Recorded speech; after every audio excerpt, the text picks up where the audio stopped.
This is Robert Kraft, and I'm coming to you live on SNNLive, and we're here at the Source Capital Group 2016 Disruptive Growth and Healthcare Conference in New York City. With me right now is Dr. Glynn Wilson from TapImmune. The symbol is TPIV. Welcome back, Dr. Wilson. Thanks, Robert. It's a pleasure to be back. It's a pleasure to have you back. So, for our audience that may not be familiar with the story yet, let's get an overview of TapImmune. Okay, TapImmune is an Immuno-Oncology company, and we're developing T-cell vaccines that can fight cancer. We have clinical programs in breast cancer, triple-negative breast cancer, and HER2-new breast cancer, and also ovarian cancer. We finished phase 1 clinical trials for 2 vaccines. And in both vaccines, over 90% of the patients have responded to the vaccine with robust immune responses. So a very significant result, and that's prompting us to go into phase 2. Okay, so I want to, before we get an update, I want to know a little bit more about the science itself. So how did you develop this vaccine? Where does that science come from? The vaccine that's in clinical trials was developed by a collaborator at the Mayo Clinic in Rochester, Minnesota, Dr. Keith Knudsen, and we've licensed the technology from the Mayo Clinic. Keith Knudsen is a world leader in immunotherapy, and from his decades of research, he came up with an approach that is unique. This approach looks at patients' immune responses, people that have generated an immune response to certain what we call antigens or peptides on certain receptors, and that's been the basis of our approach. It's a very broadly based approach. It not only looks at specific targets, but it looks at the individual genetics of the people to make sure we can cover a majority of the population in our vaccines. You said the target indications are breast and ovarian cancer, correct? Yes, we have 2 vaccines. One is called the folate receptor alpha vaccine. We call that TPIV 200. That is indicated for triple-negative breast and ovarian. Then we have a second vaccine which targets the HER2-new receptor, TPIV 100. That's for HER2-new breast cancer. So I also want to know a little more about the clinical trials itself. Can you just comment and describe them a little further? Certainly. The clinical trials were done on patients with ovarian or breast cancer. The vaccine was administered by a simple intradermal injection, 1 injection every month for 6 months. And what we looked at, it was phase 1, so we looked at obviously safety.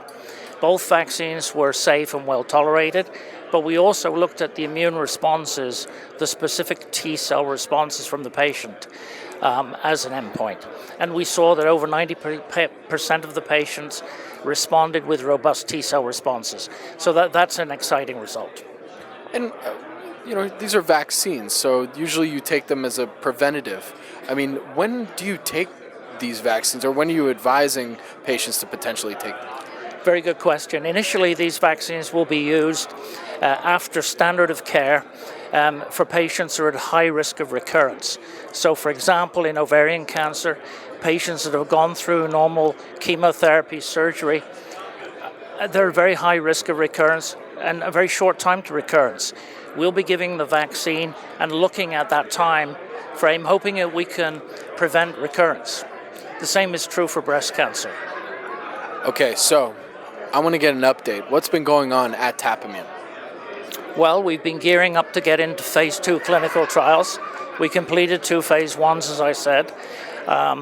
We're going into multiple phase 2 clinicals. One of the big pieces of news we had out last year was that the U.S. Department of Defense had given a $13.3 million grant to the Mayo Clinic for a large phase 2 program, 280 patients on our vaccine. So that was a great validation of our approach. That fully funds a large clinical trial at the Mayo. In addition, we'll be starting a number of phase 2 clinical trials on our own. Last week, in fact, we reported that we had been granted fast-track designation from the FDA for a trial with our TPIV 200 in ovarian cancer. And so that means that the FDA designates it as an area where new therapies like ours are greatly needed, and it speeds up our interactions with the FDA. It allows us to go back to the FDA with partial data to show them the progress, and hopefully that will speed up the approval process at the end. So what I want to know, that I'm curious about, is when you're talking about orphan drug designation, what I always thought of was that it was for orphan diseases, for various orphan diseases. So how do you get this type of designation for breast and ovarian cancer? Well, we've only got the orphan designation for ovarian cancer. Okay. And the designation is given for a certain patient population. It has to be a total population of below 200,000 patients. So that's what gets you orphan drug designation. So if that's the case, then when it comes to the target markets themselves, you're talking about a certain percentage of those target markets that you're going after, correct?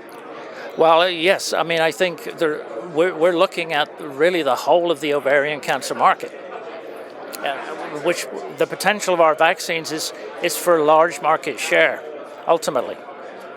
All right. So in order to get there, would you say the process would be, okay, prove out while we're in orphan drug designation so that potentially it will be something that can be used by the masses. Is that correct? Well, no, I think the fast track is more important than the orphan drug designation.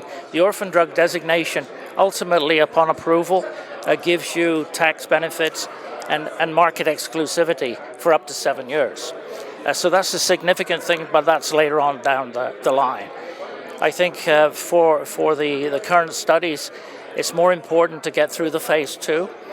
And we're doing some open label studies of our own, which will allow us to report data within the next 2 years. The large Mayo study is going to take 4 to 5 years to report out. Okay, so Dr. Wilson, what is the market size for the breast cancer indication? Well, let's take one of the breast cancer indications, HER2 breast cancer. Currently, the standard of treatment is a monoclonal antibody called Herceptin. That can only effectively treat about 20% of patients that have the HER2 antigen, but it's still a $6 billion a year product. We have the potential with our HER2 vaccine to treat probably 80+% of that whole population. So as you can gather, it's an enormous market opportunity. Also an enormous clinical need. I also want to know, what about what you're developing is different than what's currently either on the market or also in development? One of the great challenges with T-cell vaccine has been getting a broad enough and an adequate enough immune response. We've shown in our phase 1 with a fairly different approach that we're getting 90% response rate with immune responses and good immune responses. That gives us great optimism for the future. We're in 2016, moving ahead. From what you can tell me, what are some of your goals and milestones coming up? Well, I think the big milestones are to get these phase 2 studies up and running, and we're in good shape to start that process by the end of this quarter, by the end of March. We expect 2 phase 2 studies to start, one of our own, and one in a collaboration with a pharma partner. We've not yet announced that, but that'll be in ovarian cancer, and it'll be in combination with a checkpoint inhibitor. And where can our audience go and find more information about the company? Well, our website contains a lot of the information, including our regulatory filings, and it's TapImmune.com. That's TAPIMMUNE.com. My name is Robert Kraft, and I'm coming to you live on SNNLive, and we're here at the Source Capital Group 2016 Disruptive Growth and Healthcare Conference in New York City. With me again has been Dr. Glynn Wilson from TapImmune. The symbol is TPIV. Thank you so much for coming back. Thanks, Robert, very much. It's been a pleasure.